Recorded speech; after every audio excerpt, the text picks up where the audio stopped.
জুয়েলাৰ এই বিনা জুয়েলাৰ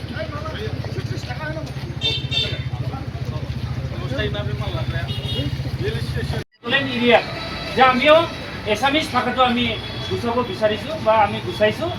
যেহেতু আপোনালোকে বেয়া নাপাব যে আমিও যেনেকৈ আঘাত পাইছে যে এই যে অসমীয়া ভাষাটো গুচোৱাৰ পিছত তেওঁলোকে কেনেকৈ আঘাত পায়, তেওঁলোকে অলপ তেওঁলোকে মানে ঘূৰি চাওক, তেওঁলোকে ভাবি চাওক যে এটা ভাষা এইট শিডিউল, এছামিজ ভাষাও এইট শিডিউলত পাইছে, যে অসমীয়া বড়োসকলৰ বড়ো ভাষাটো এইট শিডিউলত পাইছে। গতিকে দুইটাও যিহেতু মৰ্যাদা পোৱা এটা এইট শিডিউলৰ মৰ্যাদা পোৱা এটা ভাষা। গতিকে এই ভাষাটো আমি যে এছেম্বলিত অন্তত লঘু ভাষাটো আমি বিচাৰিছোঁ যে ৰঞ্জিত দাস ডাঙৰীয়া অধ্যক্ষ হোৱাৰ পিছত যে এটা তেখেতে কাম কৰি আছে, যে প্ৰথমতে তেখেতে আৰনাইটো গুচালে, তাৰপিছত যি নেম প্লেট আছিলে সেইটোও গুচালে, যে এটাৰ পিছত এটা তেখেতে কৰি আছে।